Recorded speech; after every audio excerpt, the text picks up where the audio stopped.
you wanted the best, you've got the best podcast, the hottest podcast in the world. The Chris Voss Show, the preeminent podcast with guests so smart you may experience serious brain bleed. The CEOs, authors, thought leaders, visionaries, and motivators. Get ready. Strap yourself in. Keep your hands, arms, and legs inside the vehicle at all times, because you're about to go on a monster education roller coaster with your brain. Now, here's your host, Chris Voss. Hi, folks. This is Voss here from the ChrisVossShow.com. There you go, ladies. Welcome to the big show. We certainly appreciate it. As always, the Chris Voss Show is a family that loves you but doesn't judge you, at least not as harshly as your mother-in-law. She wanted her to marry Bob, and she's disappointed you forever. But you'll get over it. Refer the show to your family, friends, and relatives. Go to goodreads.com/Chris Voss, LinkedIn.com/Chris Voss, Chris Voss1 on the TikTok, and all those crazy places on the internet. As always, we have the most amazing minds and speakers on the show. Today, we are joined by a young man who's going to be talking to us about trauma, breath work, and all sorts of different stuff. We have Elijah Nisenboim on the show with us today. We're going to be talking about his amazing book, The Trauma Code, Unlock the Hidden Map to Your Life's True Purpose, out July 22, 2024. And we're going to be talking about everything that goes into that book and what it's about and how it does it. You're going to be just smarter when he's done. He is the founder of FTC Breath, sharing his work with tens of thousands of people for over 30 years. He has a unique method for guiding people using FTC breathwork and sacred Taoist movement to reveal the trauma code that unlocks the map to one life's purpose. He has composed and created and recorded 18 volumes of music created specially for his company, and 6 volumes specifically related to the 6 stages of FTC Breath, which can be found on all streaming services. He's the author of 3 books: The Trauma Code, Uncover Your Hidden Map to Your Life's True Purpose, A Liberated Life, and is in the process of freeing your mind with his books and everything else. Actually, let me get that title right. It's A Liberated Life, FTC Breathwork, and Process of Freeing Your Mind, out on 2021. And what are your roots? Making the unconscious conscious. Welcome to the show, Elijah. How are you? Good. Nice to be here. I'm a fan of your show.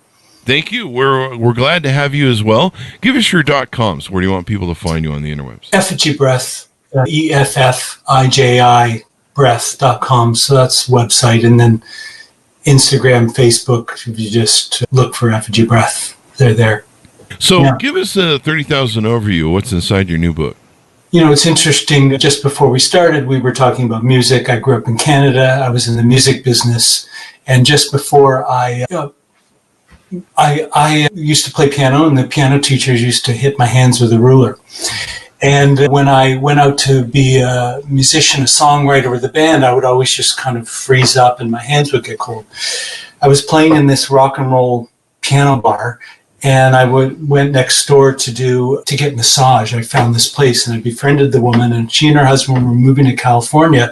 And she said, if you help me put stuff in storage, I'll give you massage, which as a broke musician, I was like, sure.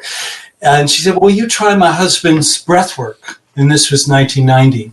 And I sounded like work, so I didn't really want to do it, but I did. And it was the most excruciating, terrifying, profound, enlightening experience. It just completely changed me that day. And my hands had with so much pain when I was doing the breath work. He moved off to California, and I followed him out here, trained, and then eventually sort of ran his business.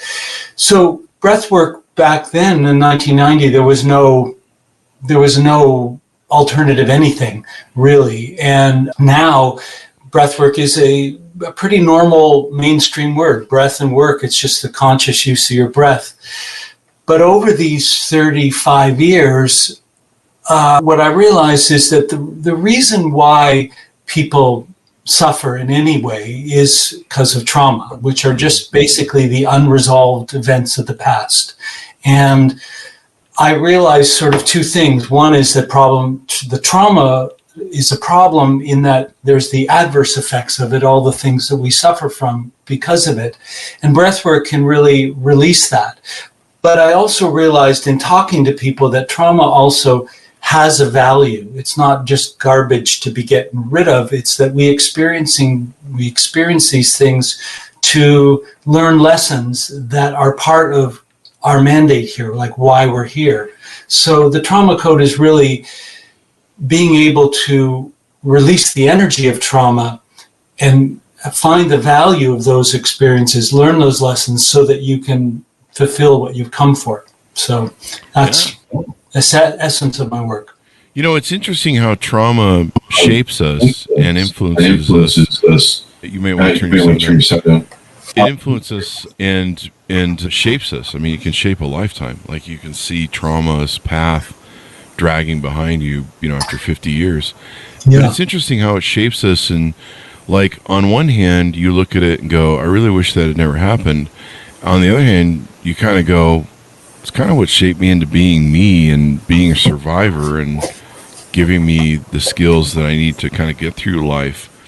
And the motivation to seek certain things because of it. Yeah.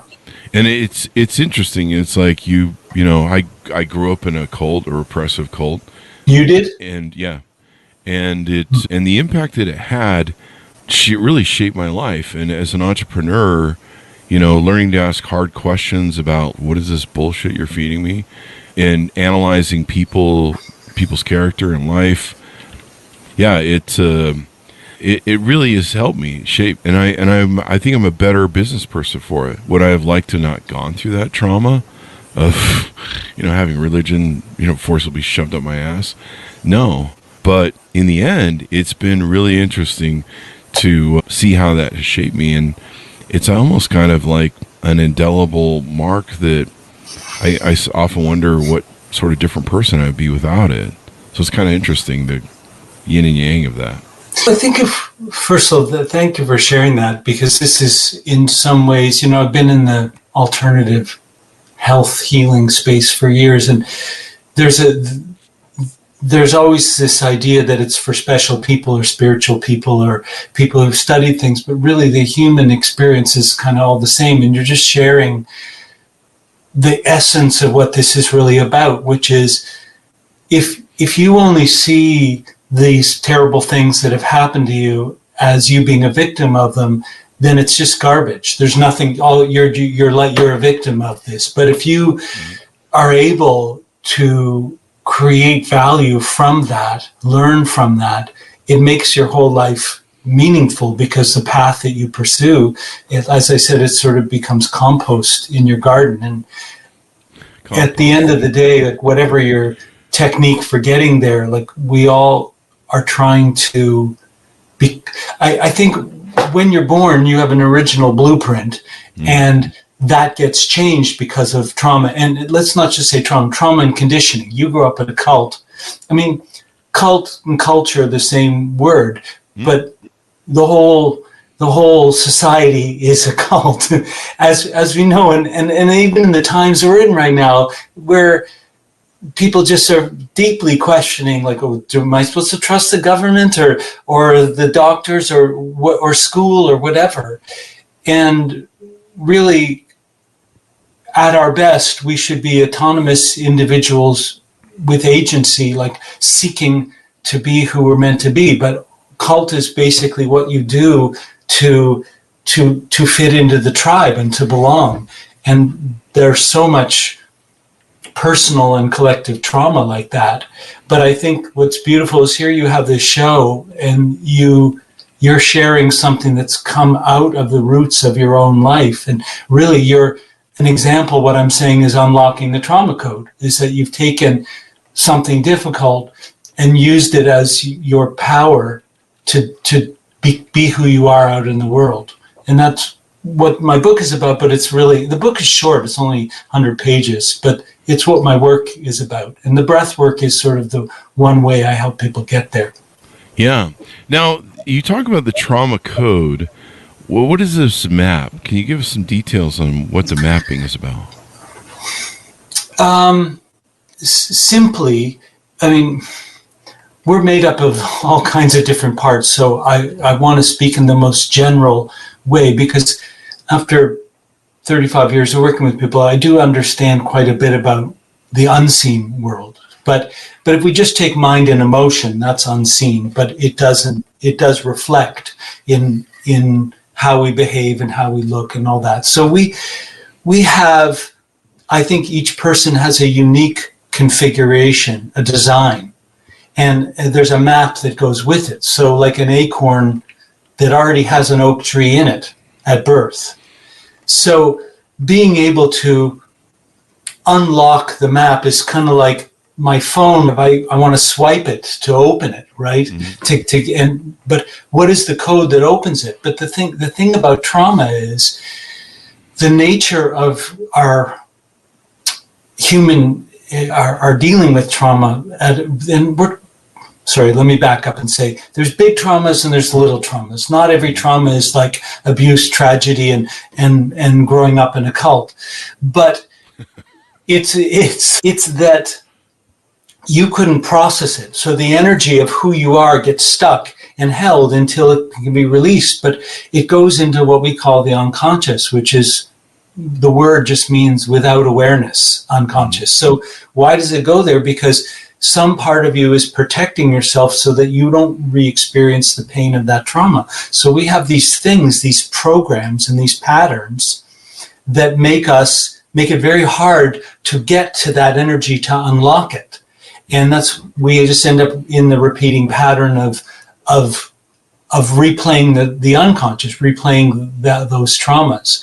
So to unlock the map is to get past the guard at the gate, the thing that says, oh, we don't want to experience this because it's going to be painful. But the problem is your life force is locked up in, when you're told this is how God works, this is how the universe works. I'm just talking about being in a cult. Like you know it's bullshit, but some part of you is going to have some fear about acting out, particularly if you're a child. So as you get older, how do you get around the parts of yourself that have suffered the adverse effects? And some of that is repression. Some of that is, rage and abandonment, physical health issues. Like the body, our whole map of who we are is tied up in this. Mm-hmm. If you can release the energy, the potential of who you are can be manifest.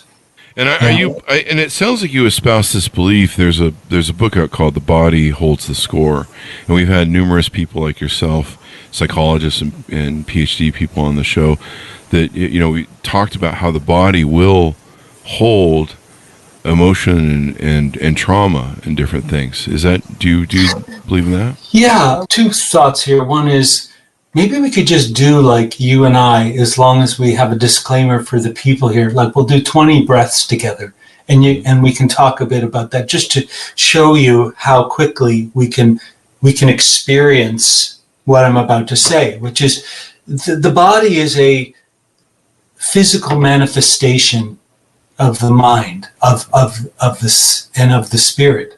Mm-hmm. And the mind is a metaphysical manifestation of the body. So whatever happens within us internally shows up in the way that it shows up in our body. And what I said at the beginning, like I had the piano teachers who were old biddies whacking my hands with the rulers. As soon as I started to do the breath work, I had like incredible pain in my hands. It's just memory. Mm-hmm. So the body keeping score is that, it's not terrible to have memory. It's just that the memory of trauma is like a configuration that's locked up in us, and that will show up in the way that our body is. Also, just how we eat and how we sit and how we move, like that also comes from these experiences. So that also is going to affect the health of our body. Yeah. And is breathing a way to flush that trauma out of the muscles, to release the stuff in there? Yeah. So the term breath work, just to demystify it, breath work. Mm-hmm. We have all of our internal organs cannot be manually operated except the lungs. You can't make your liver do something. Even your heart rate, if you want to slow your heart rate down, you have to go through your breathing. But I just throw a bunch of vodka in that liver and it does stuff. No, that's true, but could you do it without the vodka? No, you're right. You couldn't individually, manually be like, do your job or else. Yeah. So yeah. Sometimes I I'll have hold a gun up to my liver and just be like, "You better keep working." Yeah. I don't know.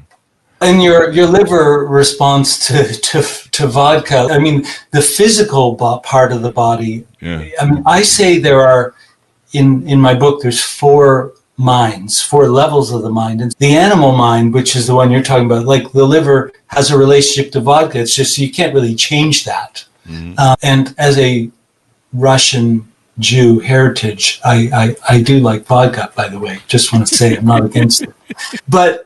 You're Russian, The lungs can be manual or automatic. And to me, it's a metaphor, really, because, well, first of all, meaning you can breathe or you can just let the breath happen. But we are like animals. So if I don't tell you to breathe, you're going to keep breathing and stay alive. But that's to be unconscious. Animals can't change. But humans, we have choice. Our life is our choice, and really the breathing in, the breathing out, and the effect of the lungs is a metaphor. It's that we can choose our life, or we can be unconscious like animals. We can go inside, we can go outside. We have life in, and we have death. We have the seen world and the unseen world. So whenever you consciously choose to breathe, that's breath work. It's that basic. But the technique that Effigy, which is my brand, started in 2001, comes from a particular style that's about 5,000 years old from India, and it's mouth breathing. And would you be open to do 10 breaths with me? Yeah, sure. With our audience? Let's do it. Yeah. So all we're going to do is you're going to breathe, and it's very counterintuitive. So if anybody's thinking walk around all day and do this, and plus, for waiver's sake, we're not advising you to go and do this on your own. We're just doing 10 breaths. So you're going to breathe in the center of the chest with your mouth open, about 2 fingers wide, and the focus will be on the inhale. Now, I don't know with our video, I know on Zoom, if I start breathing, it'll cut the mic off, but basically, we'll do 10 together. Focus on the inhale. Just breathe with me. Here we go. Okay. So I'll go.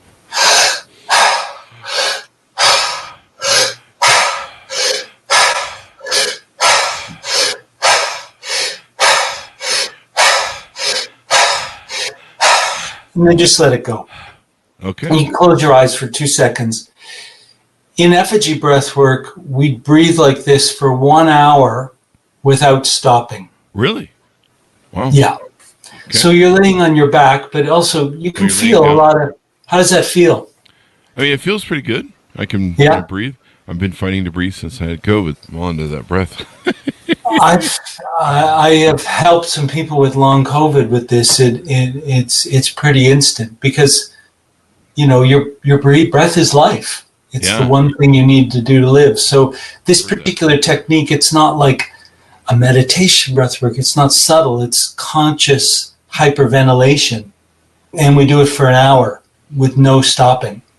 So as you can imagine, you're going to enter an altered state and you start feeling a lot of energy in the body, and it releases trauma. That's, it's interesting how that works. I was watching another author recently on another podcast that was talking about, and and how this is kept in the muscles, and breathing also kind of changes some of our state too, right? Doesn't it?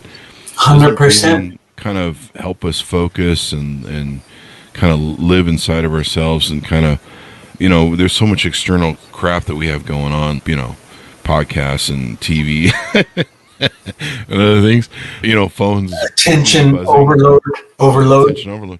And a lot of people use a lot of these distractions to get away from themselves, to not have to face themselves, to not have to sit still, to not have to, know what's going on with yourself.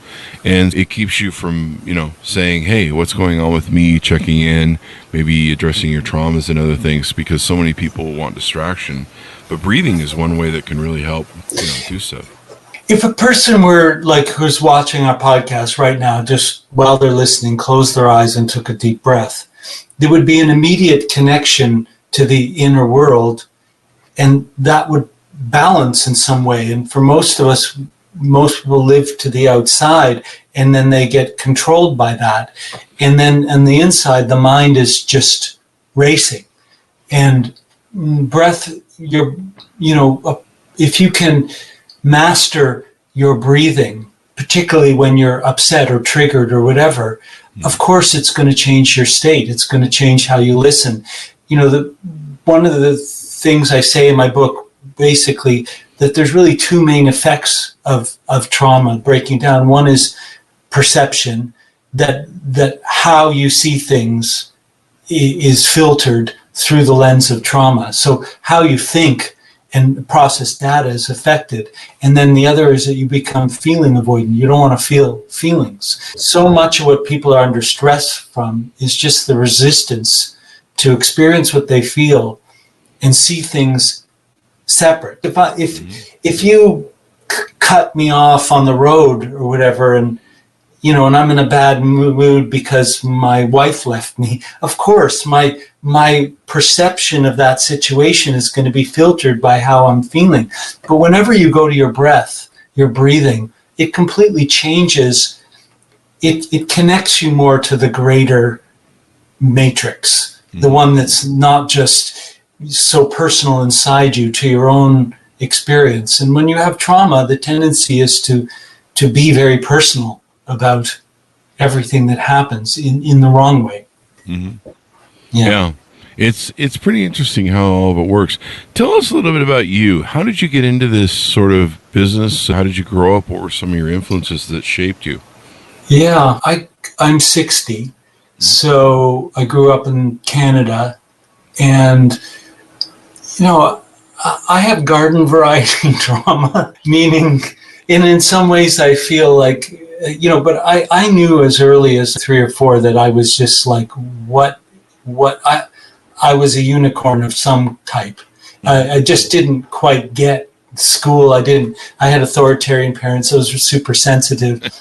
My father had an affair. I wrote about that in A Liberated Life, but he carried that on all for about 7 years during a period of my life. But music, I knew as early as 3 or 4 I wanted to be a musician, and music's still a very big part of my life. But as I said, I was really negated, and I was very shy, and I was afraid to talk. My mother was kind of volatile. I just had this truth-telling way that she didn't like. So I kind of grew up afraid to express myself. And my trauma code, like yours in a way, is that I can sit here and freely express myself. Like she in a way gave me the lesson I needed to learn not to worry about being popular and just to say and be who I am. But that wasn't how I grew up. And as I said, I had the piano teachers who used to hit my hands and stuff like that. When I was a musician in Toronto in the 70s, we were talking about Rush. They were a little before me, but I was traveling in similar circles. I briefly knew their manager. But I couldn't really... There were 2 things going on. One was that I just couldn't play the game because I had all this fear about its self-expression, but also I was always into the transformational part of the relationship, how music was healing. And so I found myself focused sort of on the wrong things in the business, and I wasn't like a massive drug user. So when I discovered the breath work, it was sort of like doing drugs, and it was sort of giving me that liberation. And I thought when I experienced the breath work that I had gotten money actually to make an album, and my songwriting partner was born in the States. So we took our album and moved to San Francisco, and I thought I'll just do breath work while I try to get this record deal. Yeah. And then really my ability and my relationship with people doing healing work, just that became my life. I haven't done anything else. And I think that I have sort of 2 personal gifts, I guess, but they're things that I've developed over all these years. One is that I just can read very deeply into people's inner lives. And so when I discovered the breath work, I was just seeing out in the open the things that I could already see. So I had that. And the other is that I'm still sort of a sensitive little middle-class Jewish Canadian boy. Like, I care about people. I connect. I'm a person who can connect, and I can put that with words. So anybody that I'm working with or come in contact with, that I use breath work and various other things in my system to just help people to unlock their trauma codes. I don't even know if I answered your question, did I? Yeah. I mean, you told me about how you journeyed and how you got down here. It's an interesting how, like I said, the traumas and things that happen, how they shape us. Yeah. And then if you address them and fix them, you can learn a lot about you. But they're really important to get on this early in your life if you have it. Let's talk about some of the stuff you do at effigiebreath.com, your website, different offerings that you have. Tell us about some of the offerings that you have so that people can, look on your website and get to know you better. I traveled nonstop from 22 to 2002 to 2020, and then the pandemic hit, and I didn't leave my house for almost 5 years, and I just started going back out in person.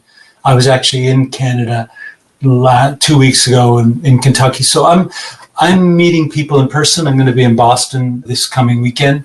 Mm-hmm. But to have a newsletter, I write 2-3 times a week. There's people can read the book to be educated. Sometimes we did online classes regularly up until several months ago. So sometimes there's online experiences for the breath work, and we do a 1-day trauma release immersion. And then if you come in person, there's live classes and workshops and facilitator training and personal development programs. And people can book a private session with me as well. Oh, wow. Yeah. That's so fun. Yeah, lots going on. I mean, during the pandemic, I needed to stop and get an air fryer and a dog and stuff. And a lot of people were doing that during the... Yeah.